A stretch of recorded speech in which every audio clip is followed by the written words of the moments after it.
Greetings, and welcome to another episode of Reed Smith's Alumni Career Footprints podcast. On Career Footprints, we explore stories and lessons from the careers of some of our most successful alumni, with the goal of helping you find career success, whatever that means to you. This is Lauren Huckala, Reed Smith's Global Director of Learning and Development. Today, I'm excited to be speaking with New York office alumna Chrystal Mauro. Since her time at Reed Smith, Chrystal has held a number of senior in-house legal positions, including serving as a solo GC at an asset-based lending firm, and most recently as senior counsel at IBM. She's also a co-founder of the Legal Mentor Network, a leading nonprofit that connects law students and early career lawyers with experienced practitioners who can guide and advise them. Chrystal, welcome. How are you today? Great. Thank you so much for having me. It is a pleasure reconnecting with you and Reed Smith. Awesome. Well, let's dive in because we've got a lot to cover. So you have held several roles over the years, which I'm going to ask you about later in the podcast. You've been a judicial clerk, a law firm associate, a GC, and a nonprofit founder. That's a big range of roles. And I'm curious, what are you focused on now? Yeah, it's been an exciting and interesting career for about the last 20 years. My 20-year graduation from law school is coming up in May. And I'm taking all of my experience and transitioning to a new role at Citizens Bank, where I'll be an assistant general counsel in their corporate transactions and procurement group. Congratulations about the move. You also are a nonprofit founder, so I'd love to hear more about Legal Mentor Network. What prompted you amidst a really busy career to found it, and how long has it been around? Yeah, thank you so much for asking. The Legal Mentor Network is definitely a passion project of mine. It started in 2021 with my co-founder, Brian Potts, who had posted something on LinkedIn that went viral and was just overwhelmed with requests for mentorship from young lawyers. And what we found is that there is this great need for that, especially for first generation lawyers who are in law school and don't really have someone to turn to, but even young attorneys who may be at a law firm but just want an outside opinion or someone to encourage them and bounce ideas off of. So the Legal Mentor Network started kind of in the COVID era when everyone was getting comfortable with Zoom and video networking as opposed to in-person networking. And we have now been around for 5 years. It's a nationwide organization that does in-person events and also has an online platform so that you can find mentors all over the country. That's awesome. It's such an interesting point about how it was founded during the pandemic because there was such a need for mentoring there, but there was also an opportunity for people to mentor folks like across the country from them in a way we wouldn't have had before. Yeah, I think that is why it took off, but it's also just changed the way that we communicate. We've all changed the way that we communicate. And for mentoring, it was always so difficult to set up grabbing a cup of coffee or a lunch with your mentor because attorneys are busy people and their time is valuable. So the fact that you can spend a half hour on video. Yeah. So a lot of law firms have internal mentoring programs, which are great. So can you talk a little bit about what is different and what's sort of the additional benefit of also maybe having an external mentor through the network? Yeah. So one of the reasons we founded this is because not everyone is so lucky like myself to go to a big firm such as Reed Smith and get access to those mentoring programs that I know that Reed Smith has. And we wanted to bring that experience to everyone. And then for people who are at big firms who also want mentorship, it's nice to have someone outside of the firm because there's always competing interests. Having a mentor inside a firm, you might work for that person. It might be hard to say, I'm looking for a new job elsewhere, or I'm interested in exploring a different practice group. But just expanding your network outside the firm is good for your career in more than one way. Yeah, no, that's a powerful point. I mean, we all need, some people want to look for one mentor who has it all, but I think you raised the point that there are so many different perspectives, and sometimes you do need someone who is outside of a firm, right? Particularly if you are looking to go in-house. For sure. And we're the reason we named it the Legal Mentor Network is because it's 100% networking.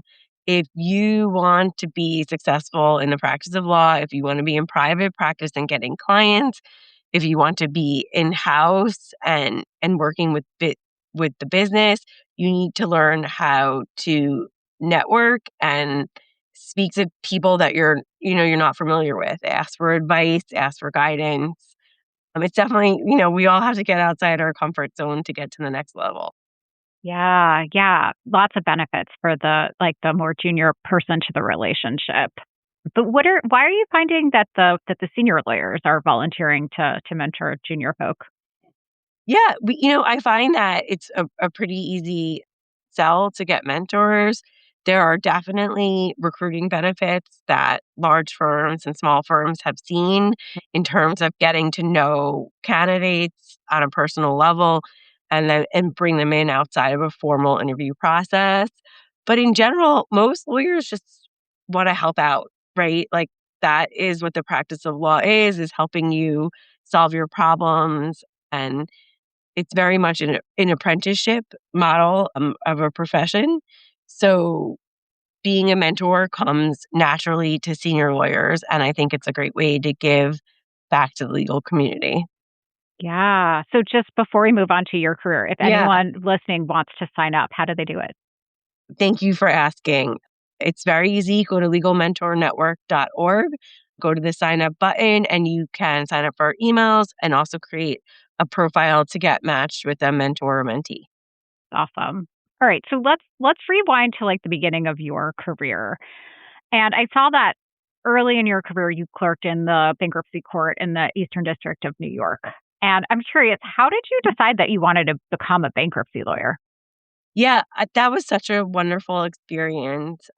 I had wanted to be a law clerk, so I will be honest in saying that I wasn't tailored in on the bankruptcy courts. I, like many of us, set out a mass mailing to all the judges in the tri-state area to try to get a clerkship, and where I landed was in the Eastern District of New York in the bankruptcy courthouse with Judge Milton, who was probably one of my first mentors, was a great person to learn from professionally and personally. And it was a really exciting time in bankruptcy. I started my clerkship in the Eastern District of New York on the same day that Lehman Brothers had filed bankruptcy in the Southern District of New York, which kicked off 2 to 4 years of bankruptcy filings. So it was a very interesting time to be in bankruptcy. The laws were being tested, everything was accelerated, and I learned a lot. It was a wonderful job. I can imagine there was so much going on. You must those years you spent must have been like double in terms of the experience you got. Yeah, I definitely think so. There was a large caseload in New York as in across the country, and that piggybacked onto the need for bankruptcy associates at Reed Smith, which is how I came to find Reed Smith. Yeah. So you were here, you practiced in our financial industry group, which we call FIG, for about Yes. 8 years. So tell us about your work and how you transitioned from clerking to practicing here at Reed Smith. Yeah, I mean, it was a pretty easy transition, mostly because I was brought in to do bankruptcy work that was ongoing. As the bankruptcy work slowed down, I started picking up more transactional matters for our big clients. And as someone who's landing at a big client, I would say that banks, financial service industry clients are great people to work with and work for. Yeah. So when you landed at a law firm, right? We all know that there are so many benefits to practicing at a law firm, but it's also a tough job. So can you talk a little bit about what the kind of the best part and what was the most challenging part of it? Yeah, the best part is definitely the people. The firm creates an environment of teams. I would say bankruptcy law in particular lends itself to teamwork, and we would be staffed on large cases, and you really had a nice relationship with the people that you were working with. But in general, the hours at a law firm doing bankruptcy work are a little bit chaotic. I remember I was like sitting at an auction. They were auctioning off our buses that like our client had a lien on, and it was like 11 o'clock at night, and you're like, don't miss that bus. Like you can't miss that VIN number. So between the chaos of the bankruptcy court and the chaos of a large firm having international clients, I would say that the hours are a little unpredictable. So after your time practicing here at Reed Smith, you were obviously very successful here for 8 years, taking on additional responsibility, and eventually you decided to take your first in-house role. So can you talk about how you did that? Yeah, I was really excited to try something new on the in-house side, which I think many lawyers are always kind of interested, like what's it like on the other side. And it was a little risky. I left to go to a small asset-based lender. I was very comfortable at Reed Smith. I was there for 8 or 9 years, and I knew how it worked. Right. So definitely leaving something that is comfortable and you're familiar with is risky. This was also the company's first legal hire. So it was going to kind of create a legal department for them and grow the role. And unfortunately, the company wound up not doing that well in the 2020 financial environment.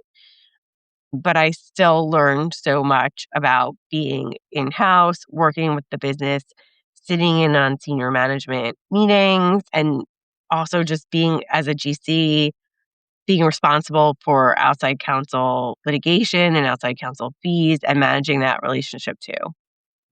I would imagine it's what I find so interesting about bankruptcy law practice is it seems like a combination of like litigation and transactional skills. So how did that do you feel like that played a role in your ability to be like the first GC of a company?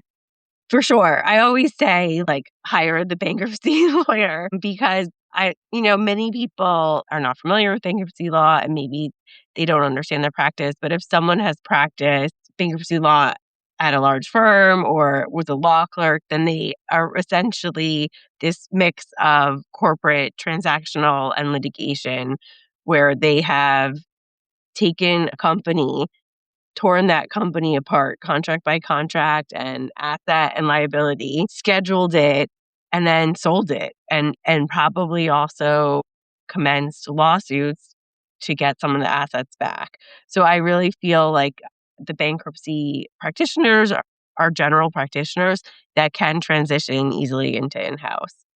Yeah, no, that's so interesting. And especially like having clerked, right? And seeing like the culmination, right? I mean, not a good one necessarily, but you must have learned so much just about, financing and also litigation, right? At the same time.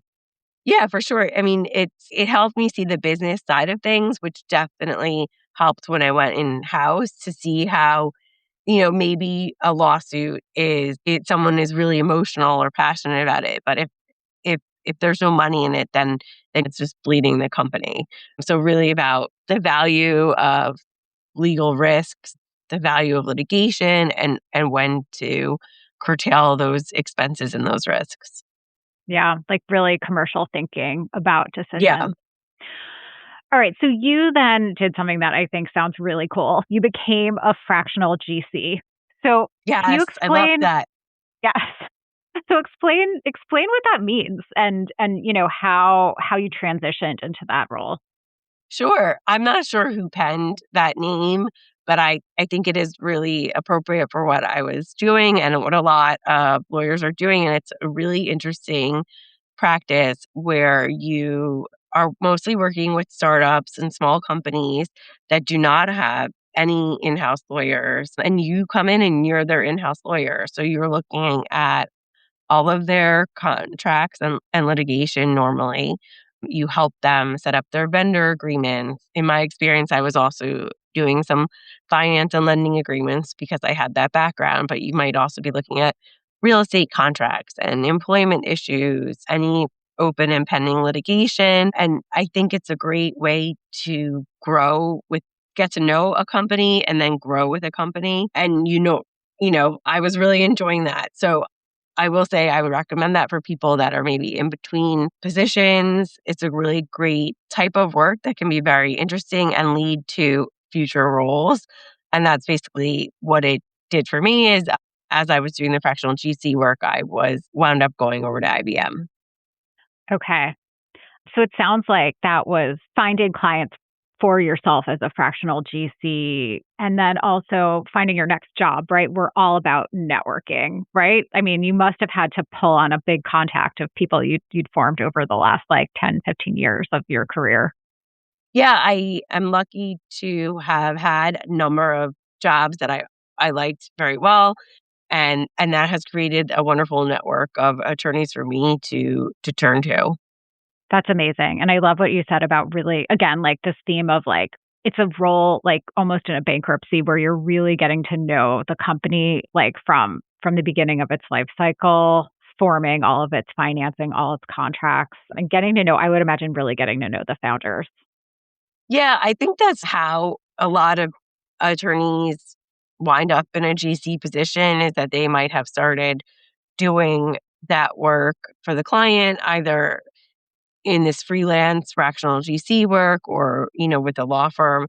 But it's nice to build a relationship with a client through work and you build trust and you get to know the business. And that's probably like the number one takeaway from being an in-house lawyer is that you're the more you know the business and you understand what they're building, what they're selling, why they're selling it, where they can take risks and where they can't, then the better in-house lawyer you will be. All right. So I want to tie it all together between your own career path and also Legal Mentor Network. So Yes. talking to a lot of our alums, they talk about how they love their in-house role, right? And love being close to the business and working directly with business people every day. But the one thing that they often say they miss about Big Law is something you touched on too, which is just that camaraderie and these teams of Yeah. people supporting each other. So for our listeners who are earlier career in-house lawyers, what advice would you give them about cultivating that network of mentors and contacts when they've made the jump in-house pretty early? Yeah, I think that can be hard. I think sometimes people who start off in-house may feel like they are lacking what their friends or colleagues in big law have. And I think that hopefully the right in-house job has a sense of camaraderie and mentorship as well. But in general, I would encourage all young attorneys to be forming networks. There are so many networks. Obviously, you can join the Legal Mentor Network. We would love to have you come and check us out. But you can also find networks through your law school, through your town or city, through your practice area. Some of the networks that I like the best are definitely the Fordham alumni, Reed Smith alumni, the New York Bar Association has great events, and those can be made smaller or focused. The New York Bar Association has focused networking opportunities depending on your practice area, like one for litigation, one for IP, and even dig down into your specialty too. Like if you're a privacy attorney, there's a whole bunch of networking for privacy attorney. I also, for in-house attorneys, I'm a big fan. ACC, which is the Association of Corporate Counsel, they put on great events locally and nationwide. That's great advice. Growing your network through membership and service, right, to other organizations like the Mentor Network. All right, and I have to let you go, but sort of my last question for you, because you've had such a busy career and, balancing that with your life, but also balancing that with founding a nonprofit that's helping so many people. What advice would you give to someone who has a passion like you did and is struggling to make time to pursue it? Yeah, I think that the Legal Mentor Network as a passion project for me works because it is valuable to my career as well. So it's an easy segue. I meet people that I work with. I bring people that I work with to the Legal Mentor Network, and it very much aligns with the work that I'm doing day to day that I get paid for. But I think that there's always time for passion projects, and when I meet people and they look at my resume, it it's a Legal Mentor Network that always stands out, the job that I don't get paid for. So I would say that anything that you're interested in, if it's growing a mentoring community like locally, or If it's something in your neighborhood or community that you want to grow, I would say go for it, because I think that's what makes you happy and also what makes you stand out. And that would be advice to law students as well. I know it can be hard to interview when your resume looks like everyone else's. So if you have something on there that you're passionate about, it helps you to stand out in the crowd. Well, thank you. That is great advice. And I love that point that it's almost a mindset shift. Like instead of seeing it as something that's taking away from your time, it's something that's like recharging you and also like kind of showing the world your key strengths, which in your case obviously has been this amazing network that you've built professionally. Yeah, thank you. And it's so funny because, your network is more than the people you work with. It's the guy that you see on the soccer field every Yes. weekend. Yeah, it's your neighbors, it's your friends. So I think that following your passion projects to grow your network is a natural fit. Well, Chrystal, thank you so much. We could continue this conversation, but I think that that's a great place to stop. Once again, congratulations on the new role that you're taking on. We're looking forward to keeping in touch with you. And thank you so much to our listeners for joining us for this episode of Career Footprints Podcast. We hope to see you on a future episode. Thanks so much. Thanks for having me. Career Footprints is a Reed Smith production. Our producer is Shannon Ryan. You can find our podcast on podcast streaming platforms, reedsmith.com, and our social media accounts at reedsmithllp. To learn more about Reed Smith's alumni network, or if you are an alumni of the firm who wants to share your career story, contact Laura Carmatz, Reed Smith's Global Senior Director of Alumni Relations, at alumni@reedsmith.com. This podcast is provided for educational purposes. It does not constitute legal advice and is not intended to establish an attorney-client relationship, nor is it intended to suggest or establish standards of care applicable to particular lawyers in any given situation. Prior results do not guarantee a similar outcome.